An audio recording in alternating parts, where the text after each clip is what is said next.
We would love to hear from you. It is important for men and young boys in particular as future leaders to get engaged and end the gender norms that perpetuate female genital mutilation and be a part of the solution to ending this harmful practice. But how does that come about? And this is where Ademola comes in today of this very simple, short question. It's not very long, it's just short, but it's strong. It's a very... Do you think that men understand what female genital mutilation is? Do you think they really understand it?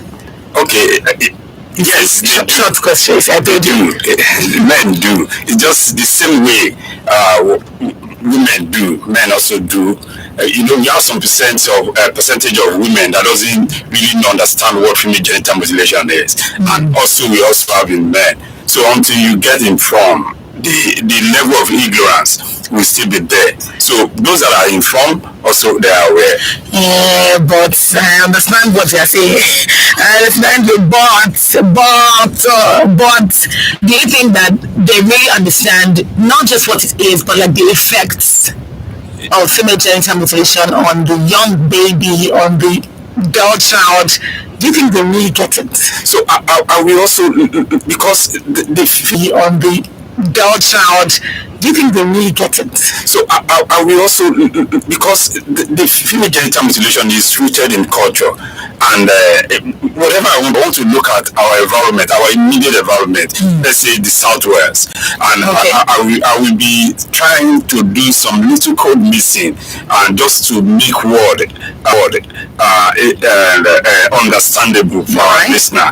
The Yoruba say "Tidi babaje to me di lomanda." So if they put if there are issues with the Bluetooth, it becomes the owner, the problem becomes on the person that carries it. Yes. So now, if you look at these words, men also get to get more effects of female genital mutilation.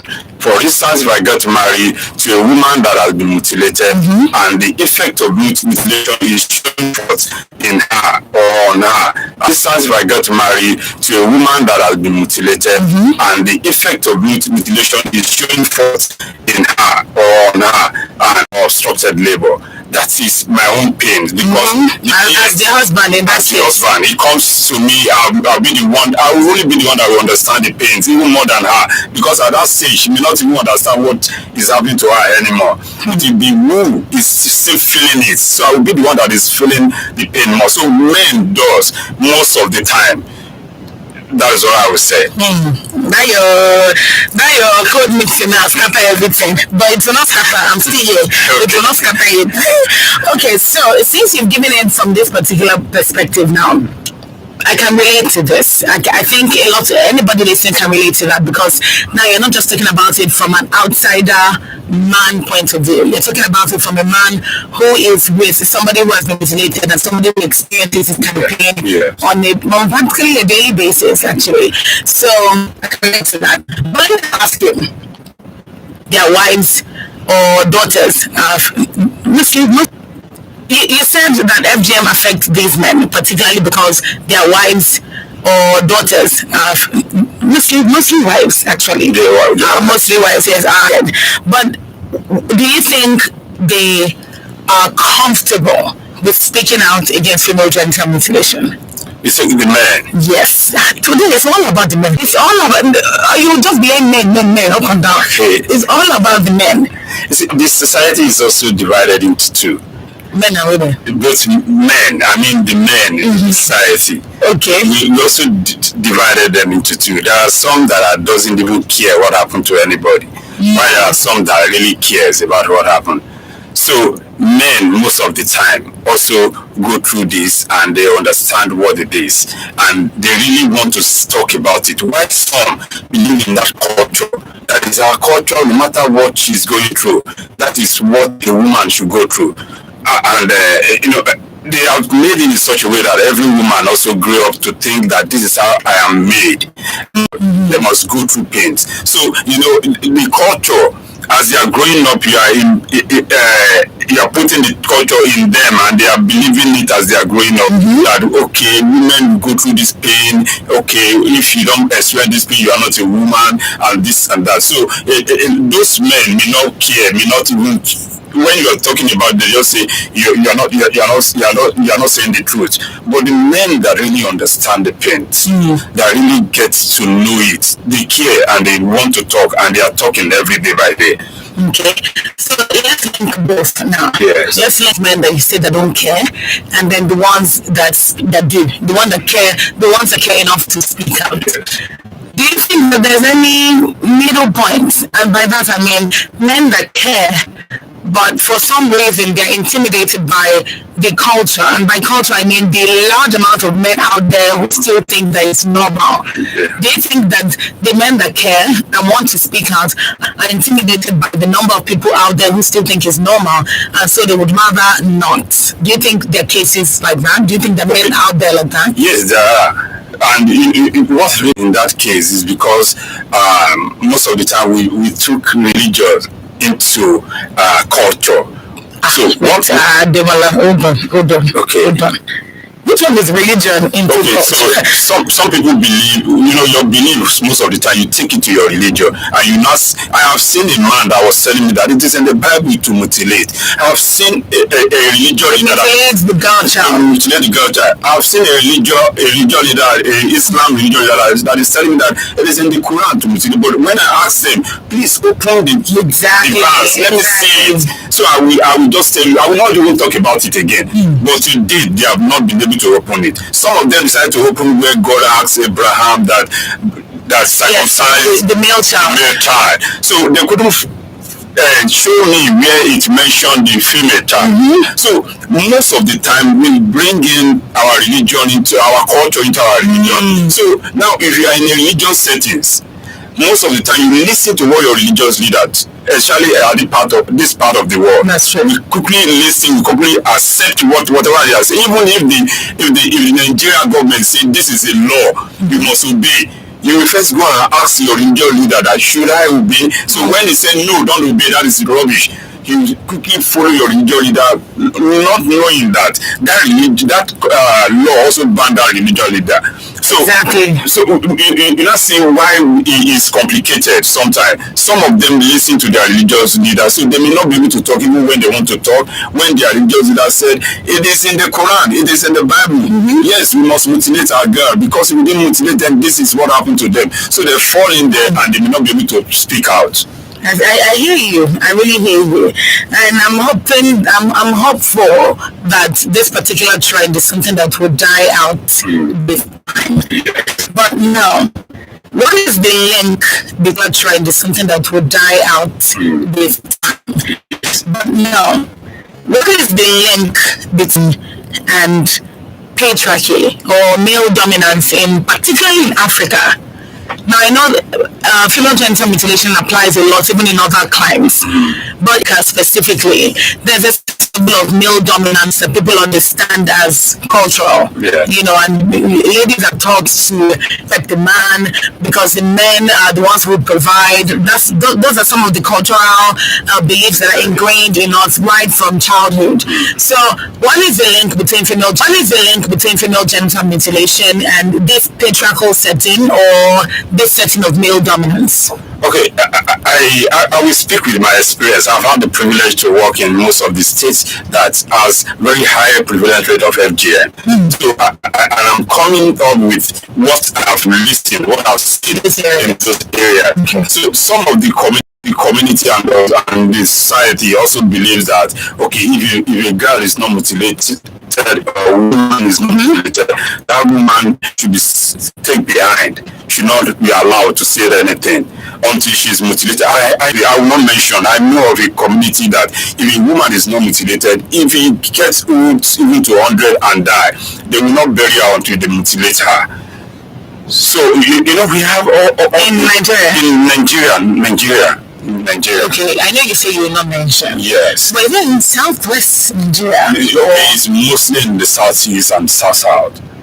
But this particular one we're talking about, this south, and we also have in southeast. That a woman who has not been mutilated Yes. at all Yes. will not be buried even after death until she's mutilated. It is forbidden. So Okay, that's a very serious culture. it's a very serious one. So why we must be careful about that culture is because culture. This can say, okay, we love what you're doing in your community. We want to bring the same thing here. We want to do the same thing.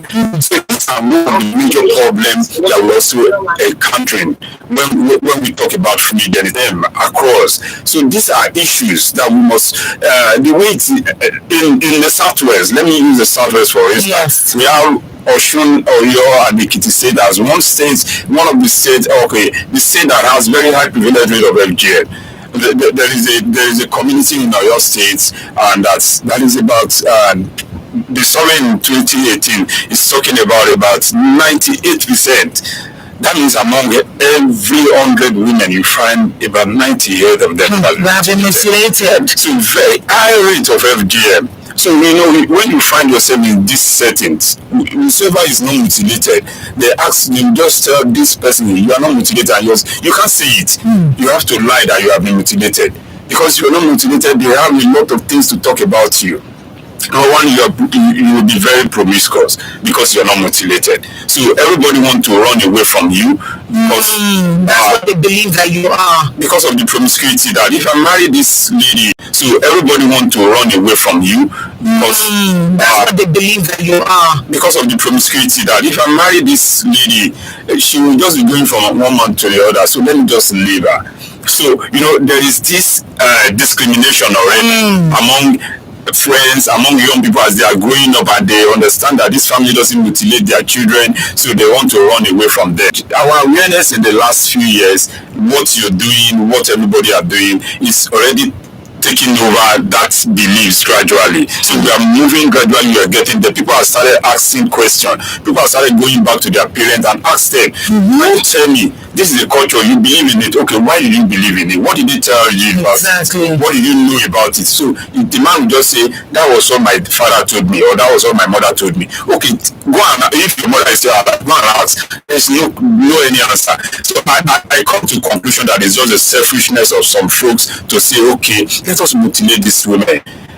And your Bible say they can down on it or more. So when we make sure that they cannot do what they really want to do with their lives, so we just render. It's just the selfishness of some men that they wanted to marry so much women, and they want to deprive them. They don't want them to have any interest in having affairs with their husband. So that if I marry 10, even whenever I want to, after 2 months, I want to go to one of them, she'll be feeling somehow that this man is coming after 2 or 3 months. So they were able to do more farm work and go to farm. So this culture was just coming up, and people doesn't ask questions.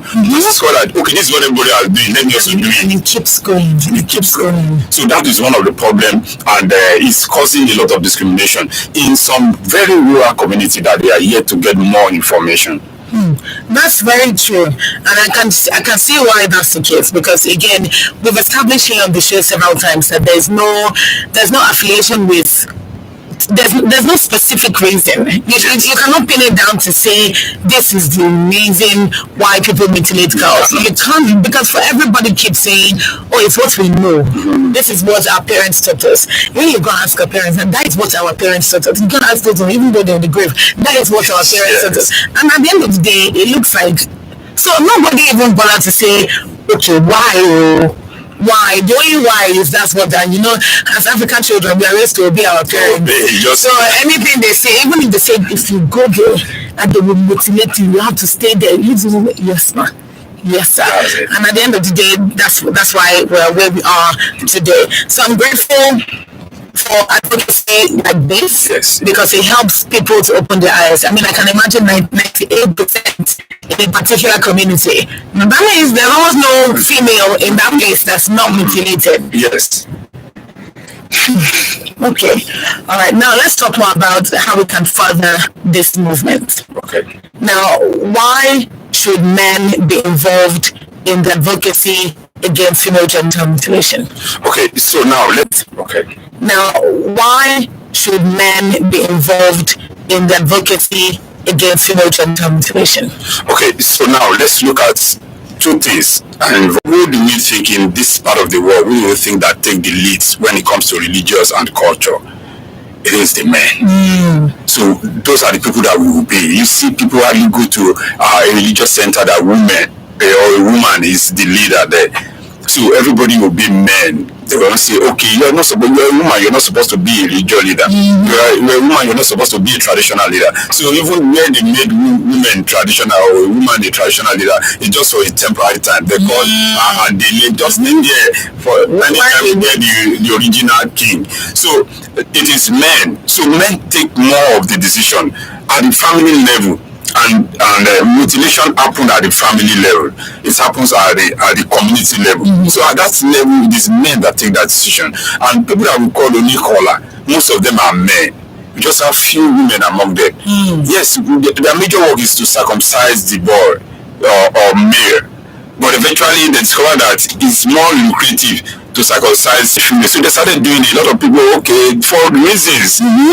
So they started doing it. So they have more, when they speak, a lot of people listen to them at the community level.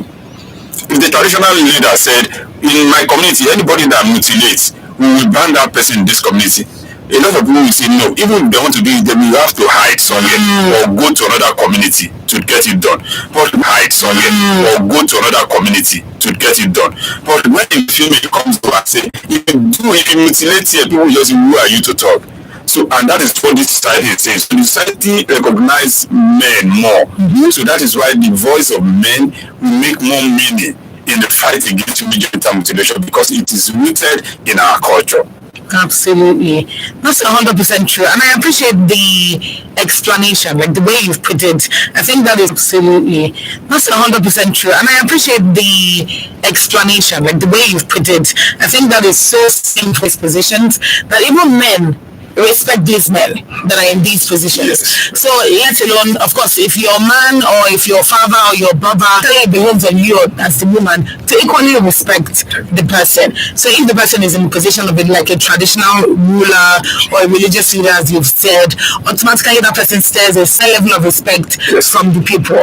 And if the person says no more, to a large extent, they really have the say, and people would listen and apply no more to their lives. All right, it's 25 minutes past 2 on Women Radio 91.7. This is Let's Talk FGM. And Let's Talk FGM is an initiative of HACEY Health Initiative in partnership with Women Radio 91.7 and funded by the United Nations Trust Fund to End 7 and funded by the United Nations Trust Fund to End Violence Against Women. Today on Let's Talk FGM, we're discussing men as key players in ending FGM. Men as key players in ending female genital mutilation.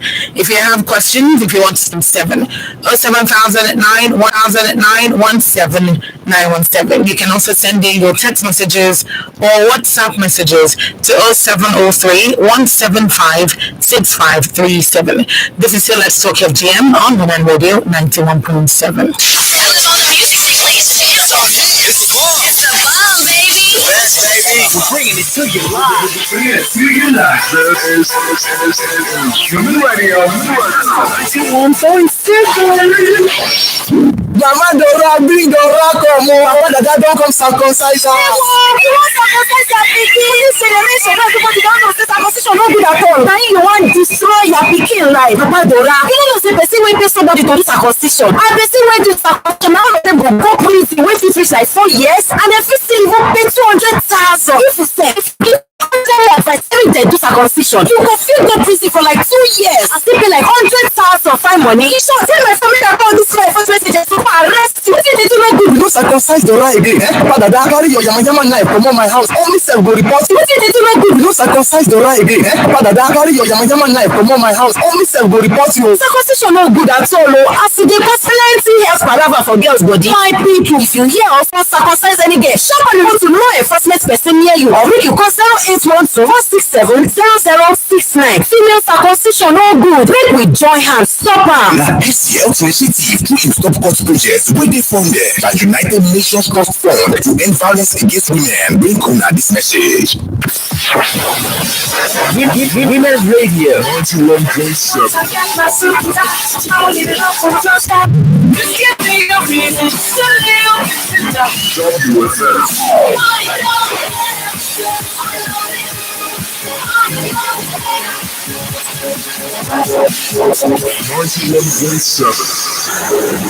Twenty-eight minutes past 3 on past 2 on Women Radio 91.7, and this is still Let's Talk FGM. And today we're discussing men as key players in ending FGM. If you're just tuning in, female genital mutilation is basically defined as the practice of cutting or mutilating parts of the female genitalia. If you're just tuning in, female genital mutilation is basically defined as the practice of cutting or mutilating parts of the female genitalia. And it is a common practice, more common than you would think, and people engage in it most of the time for causes. But today we're discussing the part that men play as key players in ending female genital mutilation, the roles that they play, what they can do to truly bring an end to female genital mutilation. My name is Symptom Ajama, and I have with me my guest today, Ademola Adebisi, Executive Director, Value Reorientation for Community Enhancement, VAS. And he is speaking today on what men can do and the role that men can play in ending female genital mutilation. Yes. So if you want to join the conversation, the number to call is 07. Join the conversation. The number to call is 07000 07000 If he has said anything so far that you feel like, I don't really understand, I don't really get it, please call in and ask for clarification, because you need to truly understand what it is that is being communicated here today. Once again, the number is 07000 Remember as well that you can send in a text or a WhatsApp message to 0703 175 6537. 0703-175-6537. All right, now I'm coming back to you, Ademola. We've talked a lot about, things that are happening now, and a bit about why men should be involved, and how FGM affects men, and why some men find it difficult to speak against female genital mutilation. So that's all the background we've given. But how can more men be actively engaged in the campaign against female genital mutilation? And I'm putting it in this way because there are so many cases you see female advocates against female genital mutilation, because you know that, okay, they're female, so to a large extent they know about this. If it hasn't happened to them, it will have happened to somebody close to them, or they want to prevent it from happening to any other girls in the future. So you understand why there are more females. But why should men, or let me not say why, because I think you answered that earlier, but how can men be actively engaged advocacy against female genital mutilation without caring what culture thinks? But before you answer that, we have a call. All right, please call back if you can. 07000-917-917 is the number to call. Call back if you can. 07000-917-917. That's the number to call. Send a text or WhatsApp message to 0703-175-6537.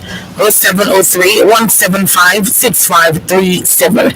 All right, Ademola, how can men be more actively engaged in the advocacy against female genital mutilation without thinking, culture is going to look at me a certain way, I'm going to be labeled a certain type of man, without caring about all of that?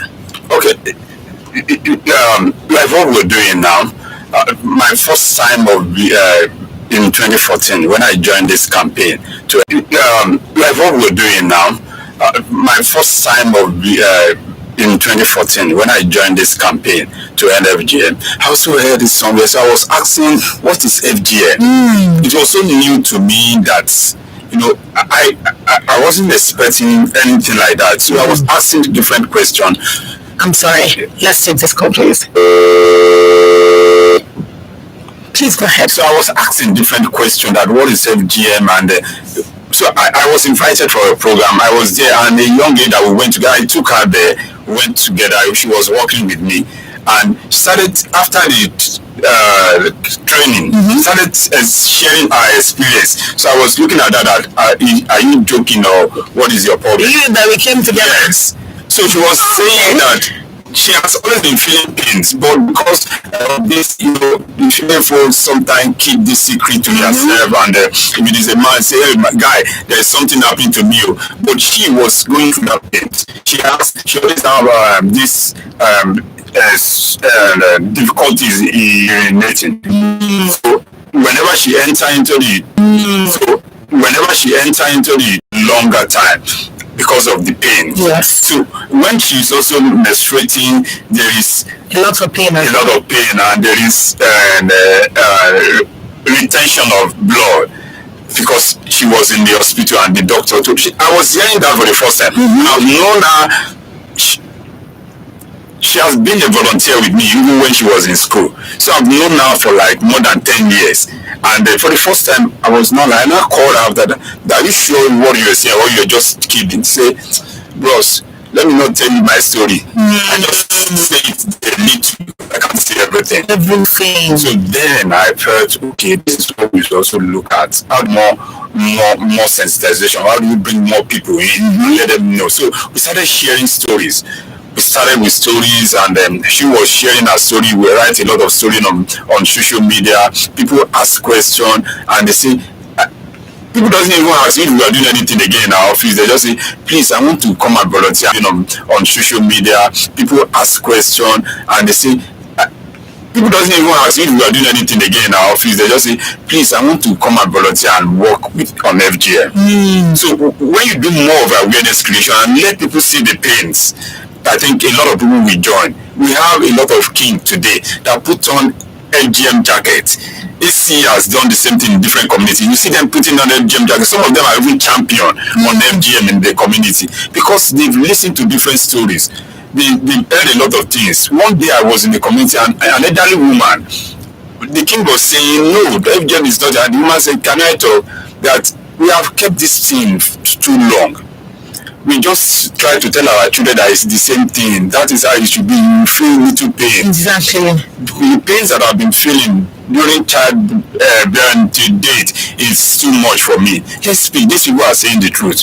And that day, the king started asking questions. And today, he allows it. Whenever you say we are coming to your community, you really want to prepare the ground and invite everybody. So when you do more awareness and people get to know and have more information, you see them joining and saying, he can be my son that will get married to this for a girl, and you're expecting that.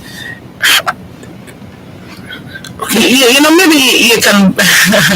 I see where you're going to, and to a large extent, the understanding of it for anyone listening is what I'm about. I want them to truly understand, the effects of it and why it's important that men be voices against female genital mutilation. So you're talking about sharing stories, creating that awareness through storytelling, and the fact that people who have survived this are the ones telling their stories. So you just talked about badly mutilated. We have all those different classes of mutilations, and then that part where you said badly mutilated, all I could think about was you're probably removing the inner and outer area of the girl's vagina just so that you would prove that she won't be promiscuous, or whatever that reason is. So to a large extent, creating awareness is the easiest way, according to you now, to bring in more men into the advocacy against female genital mutilation. Okay. All right. Let me go with that. Okay. Now, and sorry, in addition, if you use religious platform, there was a day I asked my pastor that we have so much congregation here. Can you give me 5 minutes to quickly talk about FGM? And I was allowed to do that. They even gave me 15 minutes. So after my presentation, my wife and the lady were going home, and they were just strolling down home, and the lady told my wife that, I think your husband came earlier. I just mutilated my 4 girls. And one of them, the oldest among them was 15. And 15. The long way. That would be really She hurtful. took the 4 children, took them to another place, mutilated them and left them there. You know, it's a long break. So the husband doesn't even know anything was happening. The husband was even happy that the girls are Out of the house. Let's enjoy ourselves. So like 2 years after, I posted something on the Facebook, and the husband came to comment, say, "Thank God my children are intact." So, but you know, that same day that I spoke about FGM in church, I have more than 10 people that started telling me that how can they be part of this? What can they do in their own little way? So I think religious platform, when you also have opportunity to speak to people, and we have so much religious leaders today, you see them want to talk about FGM. So if they can also help us on their platform, let them speak to everybody also. That is not my responsibility alone, it's our responsibility. Because nobody is saved until all are saved. Absolutely. So if my daughter is saved and the daughter of my friend is not saved, one day my son and the daughter of my friend, they actually meet somewhere in anywhere across the world, and they say we like ourselves. And if that girl has been mutilated and she's going through the pains of mutilation, the pains come back to my family. Absolutely. Even though your daughter was not mutilated. So the pains come back to my family. My family started caring for that pains. My son called and said, "Pray for me, or my daughter is going through this." He will not call the parent first. He will call us and say, because he will be scared to call the parent. Exactly. So it is the family. So he will be the one that will be running around, running the casket and be praying and be doing all this. So if the pains come, it goes around that way. It's not just going to be for the family that mutilates their child alone. It's also coming to the family that knows what to say and decided not to say anything. Exactly. So it is our collective responsibility to make sure that we do this. Thank you so much for that. Thank you so much for that. It's 21 minutes to 3 on Women Radio 91.7. This is Let's Talk FGM. Here we're discussing everything pertaining to female genital mutilation, and specifically today we're discussing men as key players in ending FGM, men as key players in ending female genital mutilation. If you're a man out there, you're tuned in, and you're interested in what is being said today, then definitely this is something you should be a part of.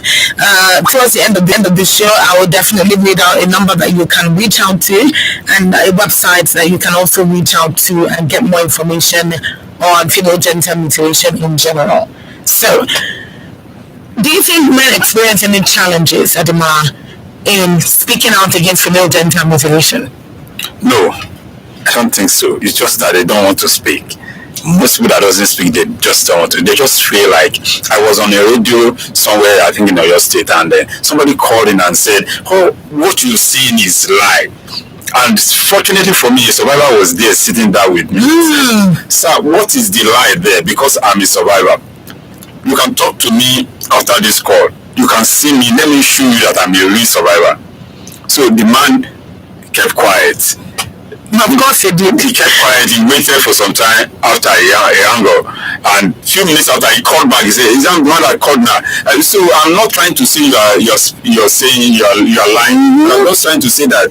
Please look for how you send the message. You just support again. Say, he just. He just saying the question again, and but because he listened to a lady that said, "I'm a survivor. So just tell me what is life. Let me know." So sometimes, a lot of people doesn't even have information. They just want to speak. So I think those are the part of the challenge that we find. But no man is scared of anybody to speak, except you're scared of your parents, and your parents insisted that they want to mutilate. So, but that means you're still a child. You don't need to get married when you get married. I hear you. I totally hear you. Because I think you're coming from the perspective of, as a man, you'll be more informed, so your actions will be more intentional. You know precisely what it is that you're doing per time. So if there's any case where somebody's saying, "Oh, I don't think you should be doing this," if you know what you're doing, you should be able to say, it doesn't matter whether you think I'm doing the right thing or not. I'm standing up for what I believe in. Yes. And I do not want anybody I know to be mutilated unnecessarily, again for no medical benefit. It doesn't do anything. It doesn't make you it doesn't make your blood flow properly. It doesn't do anything. It doesn't do anything. It doesn't make you it doesn't make your blood flow properly. It doesn't do anything, literally. And that's the part that bamboozles me most. That's the part that gets me, like, it doesn't even do anything. Let's say it actually does curb promiscuity. Then you can say, with my full chest, this is if my children are born, this is why, because I don't want them to be sheshe. I don't want them to be walking around your God someday. But it actually doesn't do that. Doesn't do that. And that's the hurtful part. But let me now ask you this. To get more men into advocacy on female genital mutilation, are there some intentional strategies that you think should be put in place by the government and by women advocacy groups or civil society organizations? Okay, yes, there are, and by the government, when there is, I think the former governor of Ekiti State, it's just former for a few days now. So there was a time he was having the executive meeting. He have to speak about FGM at that meeting, and it's a big plus for everybody. Because a lot of people, a lot of offices in Ekiti State. I'm not from Ekiti State, but one thing that I like about Ekiti State, when it comes to law against LGBTQ, give it to Ekiti State. They will name your family. They will mention your household member when you are caught doing anything that is against the law on GBV. So you understand. So I think one thing that we also do is that I know AC is also doing the same thing. There are a lot of partners in different states that are doing this. We have what we call Male Engage Alliance, when it is just only male. They just come out, they have a group, and they are being supported to do the work. You see them going from places to places. There are some that we have in the community. What they do is that when they see you that you're pregnant, they start being so friendly to you and advising to make sure that you give birth in the clinic, at the clinic closer to you. So they are following up. Even you give birth, you see them coming to say congratulations. But what they're really asking is, how far did you? If it is a female, they let you know that you do well in life. So don't mutilate her. We want to come, we want to ask questions. So that is how. So when we involve more men in that kind of activities, I think it will help us. So the government need to also do more. Like what I said about the Ekiti State, let every government say, okay, in this office, let's have something that talks about GBP and FGM. As you're coming in, you're finding, okay, what is FGM? I see a lot of grown people that are just hearing FGM this year. So that means that I see a lot of people that still need to be informed about FGM. So I think those are the things that we should know. Very true. Very true. So we're going to round off in a bit, but I want to pick your brain on some of the experiences you've had. Some of the experiences that you've had in the course of your years as an advocate against female genital mutilation, that you can pin the success of some of these outings to a particular man or two men that took interest in the advocacy. Okay, let me start from, I will mention, I have worked very well in 3 states on FGM. In Osun, I'm based in Osun State, in Oyo State, and in Ekiti State. So I will mention, let's say for instance, in Oyo State, the late Halafi was a big success because he supported the war. He came up and he said, if you check one of the websites, I think UNICEF or thereabout, you find his picture there, and it talk about it and say no more FGM. So these people, traditional leaders, has really helped us, and I have a lot of friends. You know what they do? Well, even on my birthday, they just say happy birthday FGM. So people start asking that what is FGM? Yeah, because you're always posting about it and talking about it. One thing that I talk more about is FGM. So people want to ask me questions that what is FGM? So I have a lot of people that do t-shirts and give it to me and say stop FGM, because they don't even know much about it, but they know that is what I talk more. So these friends are really help, and I have the team that work along with me, the volunteers, a lot of them. They have helped so much. So, and also survivor that could come up and say I am mutilated and it is wrong. So all these young girls that are mutilated and women that are mutilated, they have helped the work, and they will be able to record so much success on working to end FGM. Because I had to ask the question, in the sense that we're talking about men being key players in ending female genital mutilation. If they won't talk about it on a small scale, then how do you expect them to talk about it on a large scale? And that's why I had to ask you that question, because some people will say that, oh, 6 years is not a lot of years for business, but if your business is doing well, then that's what it is, and that's done. So you're not necessarily thinking about work all the time. You can still come and pay attention to your children, and then be there as they grow, so that you can see some of the process and explain things like this to them. So finally, before I let you go, you talked about these champions of FGM, champions of FGM in different areas. Are these champions male or female? Yeah, okay, we have male and female, but with male alliance, don't want Oh, they champion are different things. So Okay. they are male and female. the champions. For the champions. All right. They are across different communities where HACEY works. They've trained them. I was part of the facilitator that did that. So they course across the community. So we also have male alliance. Those one are just purely male. But they're in support of ending female genital mutilation. That's why we call them male alliance, coming together to end FGM. Just male. So going back home, telling their wife that this house we're not mutilating any girl. The response of people, particularly for the men that are involved in female genital mutilation, the men that actually do this thing. I can only imagine if someone like you goes to meet maybe the man now, the chief of them, and says, "Oh, but you know what you're doing is wrong." What kind of reaction do you think you will get? Okay, they just want to tell us story about the culture again. So one of them told me that that if you get mutilated, you see girls crashing their skin, and then I say, okay, it's fine, you're right. But whenever you didn't wash that part, even as a male, if you're not watching your private part very well, you will scratch it. So when last have they taken their birth? As female, how many times? Say, was it date every day? I said, so that is where the problem lies. Okay, now that you mutilated them, if they scratch the place, they couldn't answer that question. And so that's the thing. We also have answer to all their questions whenever they ask us these questions. But they still come up with the culture thing. This is our tradition, and we must keep it. But we are trying every day. Some of them are dropping that beliefs and embracing the good culture of Yoruba land. Okay. There's so much to ask you. We don't have that much time anymore. But let me ask, what are your final words? We've talked a lot about this female genital mutilation, the way it affects people.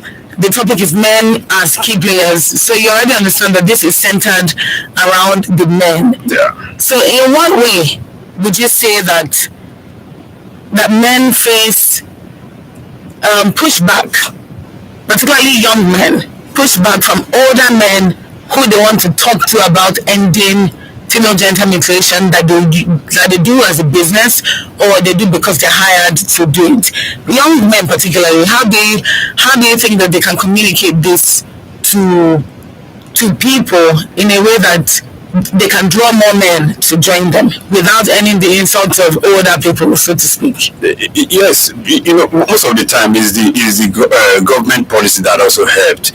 When there is a strong policy that say you should not mutilate, people also, nobody want to go to prison, and when they are aware that policy is there, so as you're talking to them and you're showing them part of the policy that said, if you mutilate, you are going to prison 4 years, or you pay a fine of 200,000, or you even do the both together, showing them part of the policy that said, if you mutilate, you are going to prison 4 years, or you pay a fine of 200,000, or you even do the both together, and you stay there in prison for 4 years, still pay 200,000. Some of them also want to think twice. So because it's difficult in this part of the world for younger men to go and say stop FGM. This is the only platform that we can easily say it, and the religious platform we can also say it. And we're also pleading with religious leader when you're having naming or giving birth and you want to name the child, please, it's a platform to talk to the parent that don't mutilate this girl. At church during wedding, at the mosque during the car, or I can't remember now, just let them know that it's not the time to mutilate the girl. I hear you, because those times you mentioned are like really happy times, so you know that this is some time, this is the time that this person is really listening to what I'm saying. All right. Well, how do you think they can improve?